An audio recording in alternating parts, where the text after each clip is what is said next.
नमस्कार, मेरा नाम है ज्योतिका बेदी। मैं हूँ founder of happiness is love. आज हम बात कर रहे हैं एग्जाम स्ट्रेस की, जो हमारे बच्चे महसूस करते हैं और हमारे को पता नहीं होता है कि हमें इसको कैसे डील करना है, एग्जाम एंजाइटी को कैसे हमने फाइट करना है।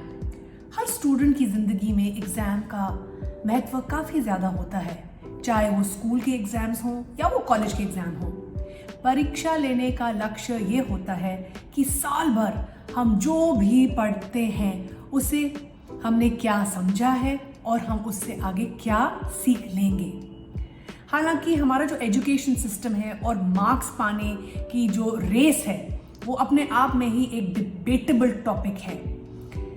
मैं चाहती हूँ कि हमारे एजुकेशन सिस्टम में काफ़ी ज़्यादा बदलाव आए, काफ़ी ज़्यादा चेंजेस आए, ताकि हम लोग अपने बच्चों को जो न्यू एज वेज हैं उसको सिखाएं और बच्चों को फ्यूचर रेडी रखें। इस बात में कोई संदेह नहीं है कि हर छात्र का पढ़ने का तरीका अलग होता है और वैसे ही रूटीन भी अलग अलग होता है। मेरे 3 बच्चे हैं, तीनों बच्चों के पढ़ने का ढंग अलग है, तीनों बच्चों का जो तरीका है वो अलग है। कई लोग सेशन शुरू होते ही पढ़ाई में लग जाते हैं और कुछ लोग थोड़ा समय रुक कर पढ़ना शुरू करते हैं और परीक्षा आने तक काफ़ी अपने आप को अपडेट कर लेते हैं। लेकिन कई स्टूडेंट्स ऐसे भी होते हैं जो पूरा साल पढ़ाई नहीं करते और अंत में हर चीज़ को लास्ट मिनट के लिए छोड़ देते हैं। मेरा बेटा, जो सबसे बड़ा बेटा है, जो 17 साल का है, वो पूरे साल अपनी पढ़ाई करता है, क्लास में फोकस करता है। जो बीच वाली बेटी है वो पढ़ाई शुरू से नहीं करती लेकिन बीच में पकड़ लेती है। और जो सबसे छोटी है उसका तरीका ये है कि वो लास्ट मिनट पे फिर उसको बहुत ज़्यादा प्रेरणा मिल जाती है और लास्ट मिनट पे वो सारी पढ़ाई करना चाहती है। ऐसे में क्या होता है, कई छात्र एग्ज़ाम से पहले काफ़ी स्ट्रेस हो जाते हैं और घबरा जाते हैं। और इसीलिए जो मेरी सबसे छोटी बेटी है वो एग्ज़ाम आने के टाइम पे बहुत ज़्यादा उनमें तनाव आ जाता है और घबरा जाती है। दोस्तों, मैं इस वीडियो से आपको ये जो समस्या है ये हर एक माँ बाप के साथ होती है और हमारे को समझ नहीं आता है कि बच्चों की परीक्षा के समय हमें क्या सही करना है। इसीलिए मैंने ये वीडियो बनाया है ताकि आप और मैं, हम लोग इकट्ठे सीखें जो सही तरीका है, ताकि हमारे बच्चों को प्रेरणा मिले और उनमें तनाव कम से कम हो।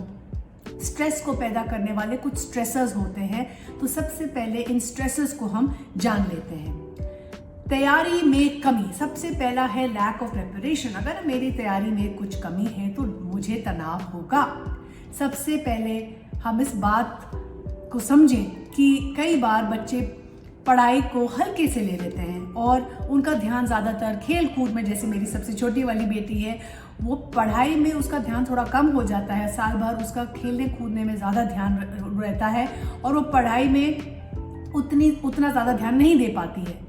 इस बात को बच्चे गंभीरता से नहीं जान पाते हैं और जैसे टाइम आता है, एग्ज़ाम का टाइम आता है पास, तो उनको घबराहट शुरू हो जाती है और वो अपनी किताबें लेके फिर पढ़ाई में जुट जाते हैं। लेकिन उनके जो दिमाग होता है, उनका जो मन होता है, उसमें बहुत ज़्यादा घबराहट होती है। वो कोशिश ज़रूर करते हैं लेकिन क्या होता है, उनके अंदर जो एंग्जाइटी होती है, जो घबराहट होती है, उससे वो किताबों पर भी ध्यान नहीं दे पाते हैं। अगली चीज़ का जो एक स्ट्रेसर है वो है माँ बाप और टीचर की बच्चों की तरफ उम्मीदें, expectations of parents and teachers. Exam का समय आते ही ना सिर्फ बच्चों को बल्कि उनके माँ बाप और टीचर को भी बहुत टेंशन शुरू हो जाती है। ये सोचते हैं कि हर टीचर सोचती है कि हमारे बच्चे अच्छे नंबर से पास हुए और ये चाहते हैं, ये उम्मीद करते हैं कि हर बच्चा अपने जो भी उनका लक्ष्य है उस पर खरा उतरे। खासकर ऐसे बच्चे जो पूरे साल पढ़ते हैं तो उनसे भी बहुत ज़्यादा उम्मीद होती है और बच्चे और पेरेंट्स की जो एक्सपेक्टेशंस होती हैं कभी कभी उसमें मिसमैच भी हो जाता है। और जो टीचर्स हैं, जो भी सब्जेक्ट टीचर्स पढ़ाती हैं, वो हर टीचर उम्मीद करती है कि मेरे बच्चे खरे उतरे और सबके अच्छे नंबर आए। तो एग्ज़ाम का समय जब आता है तो छात्र तो होता ही टेंस है, लेकिन पेरेंट्स का और टीचर्स का भी प्रेशर थोड़ा बच्चों पे बढ़ जाता है और उसी से बच्चों में कभी कभी उनका ध्यान बढ़ जाता है, क्योंकि उनका ध्यान ये होता है क्योंकि ये होता है कि हमें डर लग रहा है और हमारे अंदर बहुत तनाव है क्योंकि हमारे ऊपर बहुत बोझ हो चुका है, अपनी भी एक्सपेक्टेशन, अपने पेरेंट्स की भी और अपनी टीचर्स की भी।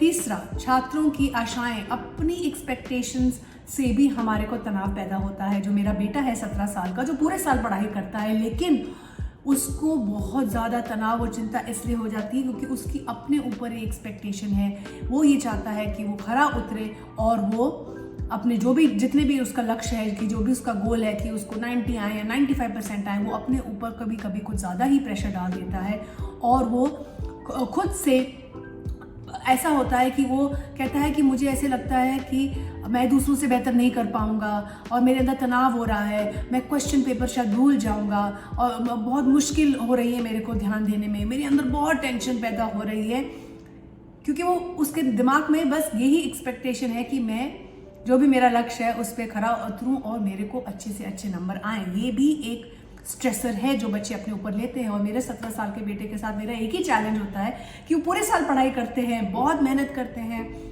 और अपनी लाइफ को बैलेंस भी रखते हैं, लेकिन उनको भी एग्जाम के टाइम बहुत ज़्यादा स्ट्रेस फील होता है। अगला, एकदम से रूटीन में बदलाव आना। एग्जाम का समय आते ही बच्चे अपने टाइम टेबल को बदल देते हैं, अधिकतर समय पढ़ाई में देते हैं और ये बच्चे भूल जाते हैं कि उनको रेस्ट भी करना है। बच्चे पढ़ाई के साथ साथ खेत कूद और गेम्स और अपने दोस्तों के साथ घूमना चाहते हैं, लेकिन अचानक ही उनका टाइम टेबल बदल जाता है, समस्या पैदा हो जाती है, एंग्जाइटी हो जाती है, मूड लो हो जाता है क्योंकि पूरा टाइम सब आसपास कहते हो पढ़ाई करो पढ़ाई करो पढ़ाई करो। इसके अलावा स्ट्रेस के वजह बच्चों से क्या होता है कि उनकी कभी कभी तबीयत भी खराब हो जाती है क्योंकि माइंड बहुत ज़्यादा थक जाता है, शरीर भी बहुत ज़्यादा उनका थक जाता है क्योंकि उनका टाइम टेबल बिल्कुल ही चेंज हो जाता है और वो सिर्फ ज़्यादा पढ़ने में ही कोशिश करते हैं और ये भूल जाते हैं कि उनको बाकी चीज़ें भी करनी है जिससे उनको और ज़्यादा एनर्जी मिलेगी, वो और प्रोडक्टिव होंगे, वो और क्रिएटिव होंगे और उनकी जो जो मेहनत है वो पूरी होएगी क्योंकि उनको बाकी चीज़ों में भी ध्यान देना है और अपने टाइम टेबल को सही रखना है। पूरा टाइम पढ़ाई करने से, सिर्फ पढ़ाई का ध्यान देने से, बाकी चीज़ें ना करने से भी उनमें तनाव पैदा होता है क्योंकि प्रेशर फिर और बिल्ड होता है। तो अगला सवाल है कि हाउ टू डील विद ये जो एग्जाम स्ट्रेस है, ये जो एक तनाव है, इसको हम कैसे दूर करें। ये माँ बाप के लिए बहुत ज़रूरी है, टीचर्स के लिए बहुत ज़रूरी है, बच्चों के लिए बहुत ज़रूरी है। परीक्षा के समय होने वाले तनाव से बच्चों के लिए हमें कुछ महत्वपूर्ण बातों पर बहुत ज़्यादा ध्यान देना है। मेरे 3 बच्चे और मैंने बोला कि कोई पढ़ता है पूरे साल, कोई आखिरी मिनट में पढ़ता है, लेकिन तनाव तीनों को होता है। सबसे पहले बहुत ज़्यादा नया समझाने की कोशिश ना करें। परीक्षा समय ज़्यादातर आते ही जो कुछ भी आपने पूरे साल पढ़ाई करी है उस पर ही आप ज़्यादा ध्यान दें। क्या होता है कि बहुत ज़्यादा बच्चे जो आखिरी मिनट में जो काम करते हैं, अपनी किताबें खोलते हैं, वो चाहते हैं कि वो नए नए सब टॉपिक्स, नए नए कॉन्सेप्ट्स को लास्ट मिनट में उसको रटने की कोशिश करते हैं, उसको समझने की कोशिश करते हैं। परीक्षा के समय ज़्यादातर आते ही जो कुछ भी आपने पूरे साल पढ़ाई की है उस पर आप अपनी वो प्रैक्टिस करें जो आपको पूरे साल आता है और सही रास्ता आपको दिखेगा क्योंकि आप किताबें लेके सिर्फ बैठेंगे नहीं, बल्कि आपको जो कॉन्सेप्ट्स आपको आने चाहिए उसको आप शुरू से उसको पढ़ें और पूरे साल उसको लगन से समझे, क्योंकि आखिरी मिनट पे अगर आप बहुत ज़्यादा कोशिश करेंगे तो आपको परेशानी होगी और आपको तनाव होगा। बार बार ब्रेक लें, ये बहुत ज़रूरी है। विज्ञानों के अनुसार मानव केवल एक कार्य पर ध्यान सिर्फ 45 मिनट्स तक ही रख सकता है। हमारा ध्यान, फोकस, अटेंशन सिर्फ 45 मिनट्स होती है। इसलिए इसके अलावा बहुत लंबे समय तक एक ही चीज़ पर ध्यान रखने से हमारा जो ब्रेन है वो सही प्रेरणा उसको नहीं मिलती है और हम जो भी याद करते हैं वो हम भूल जाते हैं।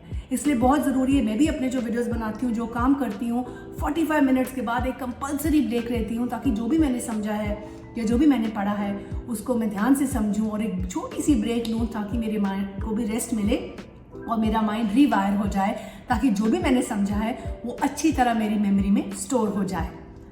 अपनी सेहत का ख्याल रखें, ये बहुत बहुत बहुत ज़रूरी है। हम सबको ज्ञान पता है लेकिन हम इसको अमल नहीं करते हैं।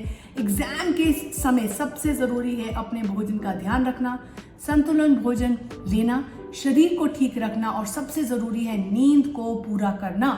मैंने देखा है जो बच्चे आखिरी मिनट में पढ़ते हैं वो अपने नींद का बिल्कुल ध्यान नहीं देते हैं, क्योंकि उनको इतना ज़्यादा होता है रटने के लिए और उनके अंदर इतना तनाव होता है, उनकी जो नींद है वो ख़राब हो जाती है और उससे वो फोकस नहीं कर पाते हैं। सो 8 से 10 घंटे की नींद पाना बहुत बहुत ज़रूरी है। ये आपके माइंड के लिए ज़रूरी है, ये आपके सेहत के लिए ज़रूरी है। आप देखेंगे अगर आप अच्छी तरह सोएंगे रात को, अगर आप 8 घंटे कभी नींद लेंगे और दिन में अपना थोड़ा सा टाइम निकालेंगे, 20 मिनट की एक्सरसाइज के लिए टाइम निकालेंगे और टाइम पे अपना खाना खाएंगे, भोजन खाएंगे, आपके जो ओवरऑल ग्रेड्स हैं, जो आपकी प्रोडक्टिविटी है वो डेफिनेटली अप होएगी। खुद को खुश और अपने माहौल को पॉजिटिव रखें, ये बहुत ज़रूरी है, स्पेशली परीक्षा के समय। परीक्षा के समय खुश रहने का और माहौल एक सकारात्मक होना बहुत ही ज़रूरी है, ताकि आपकी रुचि और ध्यान बढ़ता रहे और आप अपने जो भी आपका गोल है आप उस पर खरे उतरें। इसलिए जब भी आप कुछ पढ़ाई करने के समय मेक श्योर कि आपके अंदर जो भी तनाव है, टेंशन है, उसको आप सही तरीके से समझें और अपने आप से पूछें कि मुझे किस चीज़ के लिए टेंशन हो रही है, ऐसा क्या बात है जो मैं नहीं समझ पा रही हूँ और अपने अंदर बहुत तनाव क्रिएट कर रही हूँ। जैसे आपकी अगर तैयारी पूरी नहीं है तो आप हेल्प ले सकते हैं, आप अपनी टीचर्स की सपोर्ट ले सकते हैं, आप अपने पेरेंट्स से ये बात शेयर कर सकते हैं कि मेरी तैयारी पूरी नहीं है, मुझे हेल्प की ज़रूरत है, आप मेरे को मैथ्स में हेल्प कर दें या आप मेरे को हिंदी में हेल्प कर दें, या अपनी टीचर्स से कहें कि मैं चाहती हूँ कि मेरे को थोड़ी मुश्किल हो रही है, मुझे आपका थोड़ा एक्स्ट्रा समय चाहिए ताकि मैं ये जो भी मुझे मुश्किलें हैं आप मुझे हेल्प करें ताकि मैं उसको ओवरकम कर सकूं। सो एक खुश रहना बहुत ज़रूरी है। खुद को खुश रखेंगे, अपना माहौल को पॉजिटिव रखेंगे तो आप देखेंगे कि आप खरे उतरेंगे अपने गोल पे और आपके नंबर भी अच्छे आएंगे। क्या होता है, हम सोच सोच के अपने माइंड को इतना थका लेते हैं, अपने रूटीन को चेंज कर लेते हैं, सोने पे ध्यान नहीं देते, हिलते डुलते नहीं हैं, कोई ब्रेक नहीं लेते हैं, खाने का टाइम टेबल ठीक नहीं होता है, तो क्या होता है, तनाव, चिंता और स्ट्रेस। और हम सबको पता है कि स्ट्रेस से हमारी इम्यूनिटी लो होती है और स्ट्रेस हार्मोन से क्या होता है, हमारी तबीयत भी खराब हो सकती है। बहुत ज़रूरी है। अगला चीज़ जो मैं आपके साथ शेयर करना चाहती हूँ, वो खुद का कंपैरिजन दूसरों से ना करें। कई स्टूडेंट्स ये सोच सोच के परेशान हो जाते हैं कि मेरे दोस्तों को उनसे ज़्यादा नंबर आ जाएंगे, मेरे दोस्त ज़्यादा पढ़े हैं, बल्कि दूसरों से प्रेरणा लें लेकिन अपने आप को किसी से कंपेयर ना करें। ऐसे में नंबर मुझे ज़्यादा नहीं आ पाएंगे, हम ये सोचते हैं क्योंकि हम अपने आप को कंपेयर करते हैं कि मेरे दोस्तों की तैयारी ज़्यादा है और इससे हमारे अंदर और भी तनाव क्रिएट होता है, क्योंकि हम अपनी सोच को ऐसे रखते हैं कि हम सिर्फ दूसरों के बारे में सोच रहे हैं, ना कि ये सोच रहे हैं कि हाँ मेरी तैयारी कम थी लेकिन अब मेरे पास जो भी टाइम है उसको मैं अच्छी तरह से पढ़ाई करूँगा या करूँगी, अपना टाइम टेबल ठीक रखूँगी, अपनी सेहत का ध्यान रखूँगी, खुश रहने की कोशिश करूँगी, हेल्प लूँगी जिस चीज़ में मुझे हेल्प नहीं मिल रही है, अपना वातावरण पॉजिटिव रखूँगी। इन चीज़ों पे ज़्यादा ध्यान दें, बिकॉज इन चीज़ों से आपके अंदर पॉजिटिविटी बढ़ेगी, आपके थॉट्स पॉजिटिव होंगे, आपकी फीलिंग्स, आपकी भावनाएं पॉजिटिव होंगी और आप पॉजिटिव एक्शन ले पाएंगे। आखिरी है, एग्जाम वाले दिन में क्या करें। सबसे पहले शुक्राना करें। बहुत ज़रूरी है कि हम लोग शिकायत करते हैं, हम कंपैरिजन करते हैं, शुक्राना करें। चाहे आपकी पढ़ाई पूरी नहीं हो लेकिन आप अपने आप को यह कहें कि मैंने पूरी कोशिश करी है, दिल जान से करी है और ये मेरे लिए सीख है कि अगली बारी कि मैं अपने एग्जाम्स में लास्ट मिनट में तनाव नहीं रखूँगी या रखूँगा, मैं स्ट्रेस नहीं लूँगी, मैं पूरे साल पढ़ाई करने की कोशिश करूँगी और मैं अपने खेल कूद में भी ध्यान दूँगी, लेकिन पढ़ाई पहले और फिर खेल कूद को दोनों को साथ साथ लेके चलूँगी ताकि मुझे लास्ट मिनट में इतना ज़्यादा रटना ना पड़े या इतना तनाव ना हो और मेरा घर का भी माहौल ख़राब हो जाए।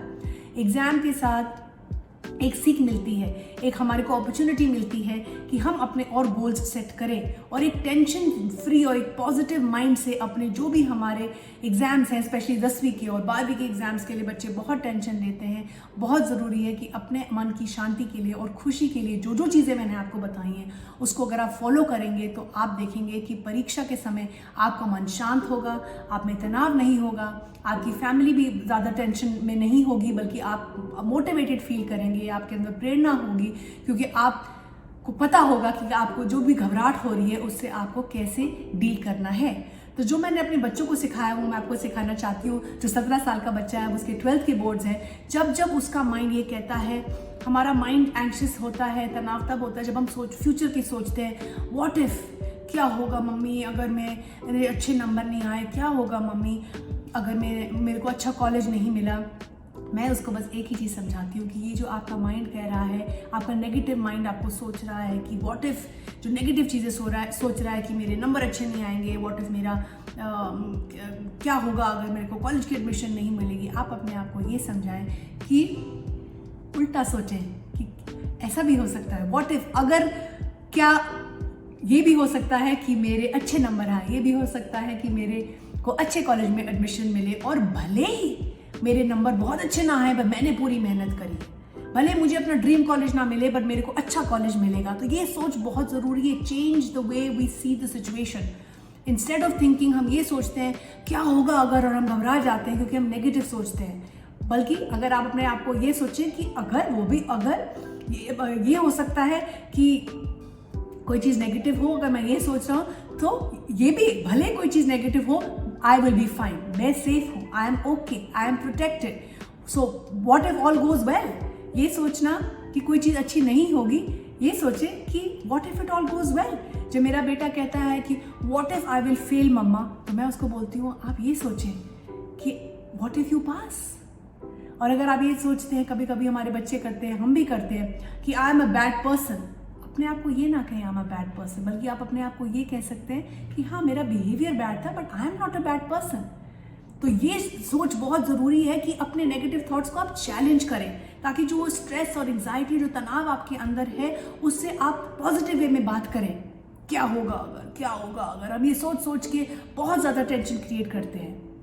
भले होगा, जो होगा वो अच्छा होगा, और अगर इसमें कुछ अच्छा नहीं, मेरे लिए कुछ सीख निकलेगी। अगर मेरे नंबर बहुत ज़्यादा अच्छे नहीं आए फिर भी मैं कुछ सीखूंगा, मुझे एक लेसन मिलेगा, ये एक लर्निंग अपॉर्चुनिटी है। इस सोच से हमारे बच्चों में अंदर बहुत पॉजिटिविटी आएगी, बहुत उनको प्रेरणा मिलेगी। एंड एज पेरेंट्स ये हमारी रिस्पॉन्सिबिलिटी है, हमारी ड्यूटी है कि हम बच्चों को ये सही सोच सिखाएं, और ये शुरुआत होती है आपसे, मुझसे, हम सब से। बहुत बहुत धन्यवाद हमारे वीडियोस को देखने के लिए। आपका प्यार, आपकी सपोर्ट, आपकी इनकरेजमेंट ही हमारी प्रेरणा है।